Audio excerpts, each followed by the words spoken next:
ಭೂಮಿ ಆಂಜನೇಯ, ಪಾತಾಳಾಂಜನೇಯ. ರಾಮಾಯಣದಲ್ಲಿ ಬರುವ ಎಲ್ಲ ಮುಖ್ಯ ಆಂಜನೇಯನ ಪಾತ್ರಗಳಿಗೆ ಪ್ರತೀಕವಾಗಿ ಸುಂದರವಾದ ದೇವಸ್ಥಾನ ಇದೆ. ಪೂಜ್ಯ ಸ್ವಾಮೀಜಿಯವರ ಬಾಲ್ಯದಲ್ಲಿ ಅವರ ತಾಯಿಯವರು ಸ್ವಾಮೀಜಿಯವರಿಗೆ ಗುರು ಉಪದೇಶ ಮಾಡಿದ್ರು.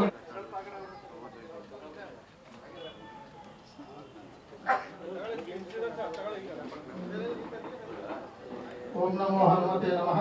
ಆಗಿದೆ ನಿಮಗೆಲ್ಲರೂ ಕೂಡ, ನನ್ನ ವಾಯ್ಸ್ ಕೂಡ ನಿಮಗೆಲ್ಲರಿಗೂ ಪರಿಚಯವಾಗಿದೆ. ತುಂಬ ಸಂತೋಷ. ಸಾಧ್ಯವಾದರೆ ಎಲ್ಲರೂ ಕೂಡ, ಸಾಧ್ಯವೇನೋ ಎಲ್ಲರೂ ಕೂಡ ಬಂದು ಆ ಪಾರಾಯಣಕ್ಕೆ ಸೇರಿಕೊಳ್ಳಿ. ಒಂದು ಪಾರಾಯಣ ಮಾಡಿದ್ರೂ ಕೂಡ ಸಾಕು, ನಿಮಗೆ ನಿಮ್ಮ ಪ್ರಾಣ ಗಟ್ಟಿಯಾಗಿರುತ್ತೆ. ಯಾಕೆ ಸಾಮೂಹಿಕವಾಗಿ ಮಾಡಬೇಕು? ನಾವು ಮನೇಲಿ ಮಾಡ್ಕೊಳ್ಳೋಕ್ಕಾಗಲ್ವಾ?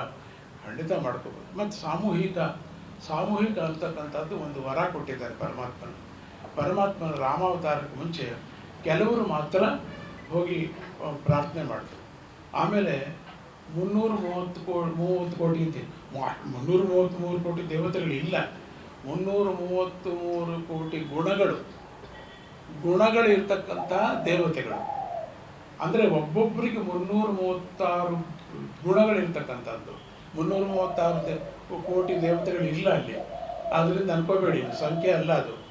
ಆ ಗುಣಗಳಿರ್ತಕ್ಕಂಥದ್ದು ಎಲ್ಲ ಗುಣಗಳು ಬಂದಲ್ಲಿ ಸೇರಿಕೊಂಡು, ಎಲ್ಲ ಗುಣಗಳು ಬಂದು ಸೇರಿಕೊಂಡಾಗ ರಾಮಾವತಾರ ಕಾಣಿಸ್ತು. ಏನು ಬೇಕು ನಿಮಗೆ? ಆಗ ರಾವಣನಿಂದ ಕಷ್ಟ ಆಗಿದೆ ನಮಗೆ ಅಂತ ಅಂದಾಗ ರಾಮನ ಅವತಾರ ಮಾಡಿಕೊಂಡು ಪಾಪ ಭಗವಂತನ ಮನುಷ್ಯನಾಗಿ ಬಂದು ಮನುಷ್ಯನಾಗಿ ಬಾಳೋದು ಹೇಗೆ ಅಂತ ತೋರಿಸಿದ್ರು. ಹೆಂಡತಿ ಹೇಗಿರಬೇಕು, ತಂದೆ ಹೇಗಿರಬೇಕು, ಮಗ ಹೇಗಿರಬೇಕು. ರಾಮಾಯಣ ನಮಗೆ ಜೀವನದಲ್ಲಿ ನಮ್ಮೊಬ್ಬರಿಗೆ ಬರೀ ಒಂದು ಹಿಂದೂ ದೇಶಕ್ಕೆ ಅಲ್ಲ, ಪ್ರಪಂಚಕ್ಕೆ ಎಲ್ಲದಕ್ಕೂ ಒಂದು ಲೆಸನ್, ಒಂದು ಅಂಥ ಟೀಚಿಂಗ್ ಕೊಡ್ತಾ ಇದೆ ರಾಮಾಯಣ. ಯಾರೂ ಮರೆಯೋಕ್ಕೆ ಆಗೋದಿಲ್ಲ ರಾಮಾಯಣ. ನಿನ್ನೆ ಮೊನ್ನೆ ನಡೀತೇನೋ ರಾಮ ಅವತಾರ ಅನ್ನೋ ರೀತಿ ಇದೆ. ಯಾರು ಇವತ್ತು ಕೇಳಿದ್ರು ಕೂಡ ಡ್ರಾಮಾ ನೋಡಿ, ಸಿನಿಮಾ ನೋಡಿ, ಹರಿಕತೆ ನೋಡಿ, ಹಾಡು ಕೇಳಿ ನಿನ್ನೆ ಮೊನ್ನೆ ನಡೀತೇನೋ ರಾವಣ ಸಂಹಾರ ಅನ್ನೋ ರೀತಿಯಾಗಿದೆ. ಅದೇ ಒಂದು ವಿಶೇಷ ರಾಮಾಯಣಕ್ಕೆ, ಅದೊಂದು ದೊಡ್ಡ ವಿಶೇಷ ಅಂತ ಹೇಳ್ತಾ ಇನ್ನು ಹೆಚ್ಚಿಗೆ ನಾನು ನಿಮ್ಮೆಲ್ಲರಿಗೂ ಗೊತ್ತಿರ್ತಕ್ಕಂಥದ್ದು ಎಲ್ರಿಗೂ ಪ್ರಸಾದ ಇದೆ. ಹಾಗೆ ಈ ಒಂದು ಪ್ರಸಾದವನ್ನು ಕೊಡುತ್ತೆ. ಮತ್ತು ಚೂರು ಪ್ರಸಾದ ಏನೋ ಒಂದು ಬಾಯಿಗೆ ಹಾಕೋಬೇಕಲ್ವ ಎಲ್ಲರೂ ಕೂಡ. ಮನೆಗೆ ಹೋಗ್ಬಿಟ್ಟು ಮತ್ತೆ ಯಾಕೆ ಅಡುಗೆ ಮಾಡ್ಕೊಳ್ಳೋದು? ಹಾಗೆ ಎಲ್ಲರಿಗೂ ಒಳ್ಳೆ ಊಟದ ಥರನೇ ಪ್ರಸಾದವನ್ನು ಎಲ್ಲರಿಗೂ ಅಲ್ಲಲ್ಲೇ ಇರ್ತಕ್ಕಂಥ ಜಾಗದಲ್ಲೇ ಕೊಟ್ಬಿಡುತ್ತೆ. ಹಾಗೆ ನೀವು ಹೋಗ್ತಾ ನಿಮ್ಮ ಕಾರಲ್ಲಿ, ನಿಮ್ಮ ಬಸ್ಸಲ್ಲಿ ತಿನ್ಕೊಂಡು ಹೋಗ್ಬೋದು. ಮನೆಯೊಳಗೆ ತಿನ್ನಬೇಕಾಗೇ ಇಲ್ಲ. ಅಂಥ ಪ್ರಸಾದವನ್ನು, ಸ್ವಾಮಿಗೆ ನೈವೇದ್ಯ ಇದ್ದದ ಪ್ರಸಾದವನ್ನು ನಿಮಗೆ ಅವತ್ತು ಕೊಡುತ್ತೆ. ಮತ್ತು ಸಾಯಂಕಾಲ ಮತ್ತೆ ಒಂದು ಸೆಷನ್ ಇದೆ, ದಿವ್ಯನಾಮ ಸಂಕೀರ್ತನ, ಕನ್ನಡದ ದಿವ್ಯನಾಮ ಸಂಕೀರ್ತನ. ಎಲ್ಲವೂ ಹನುಮಂತನ ಮೇಲೆ ರಚನೆ ಆಗಿರ್ತಕ್ಕಂಥದ್ದು. ಮಕ್ಕಳು ಸ್ವಾಮೀಜಿ ಕೂತ್ಕೊಂಡು ಹಾಡ್ತಾರೆ. ನೀವೆಲ್ಲರೂ ಕೂಡ ಬಂದು ಆ ಸಂಕೀರ್ತನೆ ಕೂಡ ನೀವೆಲ್ಲರೂ ಕೂಡ ಇರಬೇಕು ಅಂತ ಹೇಳ್ತಾ, ಈ ಯಾರ್ಯಾರು ಇದಕ್ಕೆ ಸಹಕಾರ ಮಾಡ್ತಿದ್ದೀರೋ, ಬರವಣಿಗೆ ರೂಪದಲ್ಲಾಗಲಿ, ದೃಶ್ಯ ರೂಪದಲ್ಲಾಗಲಿ, ಮತ್ತು ಹಣದ ರೂಪದಲ್ಲಾಗಲಿ, ಶಾರೀರಿಕ ರೂಪದಲ್ಲಾಗಲಿ ವಾಲಂಟಿಯರ್ಸು, ಆ ಎಲ್ಲರಿಗೂ ಕೂಡ ಹನುಮಂತನು ಆಶೀರ್ವಾದ ಮಾಡಲಿ ಅಂತ ಹೇಳ್ತಾ, ಜೈ ವೀರ ಹನುಮಾನಿಗೆ, ರಾಮ ಲಕ್ಷ್ಮಣ ಜಾನಕಿ, ಹನುಮಾನಕಿ, ರಾಮ ಲಕ್ಷ್ಮಣ ಜಾನಕಿ. ನೋಡಿ, ನಾವು ಎಂಥ ಒಂದು ಕಾರ್ಯಕ್ರಮ ಮಾಡ್ತಾ ಇದ್ದೀವಿ ಅಂದರೆ, ನೋಡಿ ನಮ್ಮ ಆಶ್ರಮದಲ್ಲಿ ಹಕ್ಕಿಗಳನ್ನು ಬೆಳೆಸ್ತಾ ಇದ್ವಿ. ಬೆಳೆಸ್ತಾ ನನ್ನ ಹತ್ರ ಇವೆ ಅವರು. ಅದು ನೋಡಿ, ಆ ಮಗು ಹಿಡ್ಕೋಬೇಕು, ನೀನೇ ಇಟ್ಕೊ. ನೋಡಿ,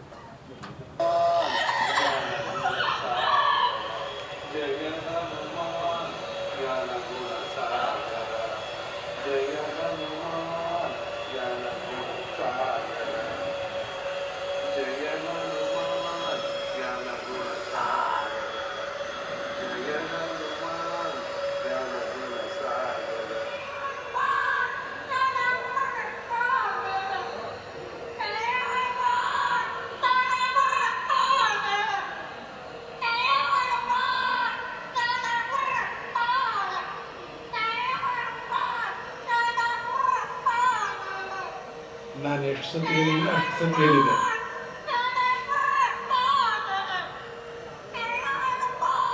ಈ ಎಲ್ಲ ಹಕ್ಕಿಗಳು ಬೇರೆ ಬೇರೆ ರೀತಿಯಲ್ಲಿ ಹಾಡುತ್ತವೆ. ಭಾರತ ಮಾತಾ ಜೈ ಅನ್ನತ್ವೆ. ಈಗ ನಮ್ಮ ಹತ್ರನೇ ಇರುತ್ತೆ ಯಾವಾಗಲೂ. ನಾನು ಎಷ್ಟು ಸತಿ ಹೇಳಿದ್ರೆ ಅಷ್ಟು ಸತಿ ಹೇಳುತ್ತದೆ. ಓಕೆಪ್ಪ, ಥ್ಯಾಂಕ್ ಕಣ. Okay okay.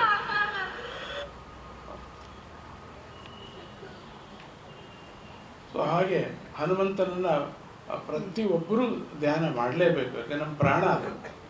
ಪ್ರತ್ಯಕ್ಷ ರೂಪ ಯಾವುದು ಅಂದರೆ ಪ್ರಾಣ. ಅಗ್ನಿ ಹೇಗೆ ಪ್ರತ್ಯಕ್ಷನೋ, ವಾಯು ಕೂಡ ಅದೇ ರೀತಿ ಪ್ರತ್ಯಕ್ಷ. ಹಾಗೆ ಜಲ, ಅದಕ್ಕೆ ನಾವು ಜಲದ ಹತ್ರ ಹೋದಾಗ ನಾವು ಆರತಿ ಮಾಡೋದು, ಜಲಕ್ಕೆ ಪೂಜೆ, ಪಂಚಭೂತಗಳಿಗೆ ಪೂಜೆ ಮಾಡ್ತಕ್ಕಂಥ ಪದ್ಧತಿ ನಮ್ಮದು. ಅಲ್ಲಿ ಅದರಿಂದ ತಾನು ನಾವು ಹುಟ್ಟಿದ್ದು, ಅದಿರುವುದಕ್ಕೆ ತಾನು ನಾವು ಇರೋದು. ಅದಕ್ಕೆ ಪಂಚಭೂತಗಳಿಗೆ ನಾವು ತುಂಬ ಮರ್ಯಾದೆ ಕೊಡಬೇಕು. ನಂಬಿಕೆಯಿಂದ ಆ ಪೂಜೆ ಮಾಡಿದ್ರು ಸಾಲದು, ನಂಬಿಕೆಯಿಂದ ಅದನ್ನು ಅನುಸರಿಸ್ಬೇಕು ನಾವು. ಹಾಗೆ ಅಗ್ನಿ ಹೇಗೆ ಕಣ್ಣಿಗೆ ಕಾಣಿಸ್ತಾನೋ ಹಾಗೆ ವಾಯುವು ಕೂಡ ಅದೇ ರೀತಿಯಾದ, ನಮಗೆ ಜಲವೂ ಅದೇ ರೀತಿಯಾದ. ಮತ್ತು ಈ ಭಾರತ ಭೂಮಿ ನೋಡಿ, ಅದಕ್ಕೆ ಈ ಭಾರತ ಭೂಮಿಲಿ ಹುಟ್ಟಬೇಕು ಅಂತಾರೆ ಭಾರತದೇಶದವರೆಲ್ಲ. ಇಲ್ಲಿ ಹುಟ್ಟಿದರೆ ಸಾಕು ಅಂತೀವಿ.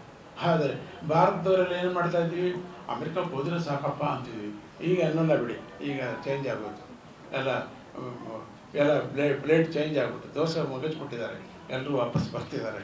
ಹಾಗೆ ನಮ್ಮ ದೇಶವೇ ನಮಗೆ ಇದು ಜನ್ಮಭೂಮಿ. ನಮಗೆ ಆ ಜನ್ಮಭೂಮಿಯಲ್ಲಿ ನಾವು ಹುಟ್ಟಿದ್ದೀವಿ, ಇಲ್ಲೇ ಬೆಳೆಯೋದು, ಇಲ್ಲೇ ಹೋಗಬೇಕು, ಮತ್ತೆ ಇಲ್ಲಿ ಹುಟ್ಟಬೇಕು.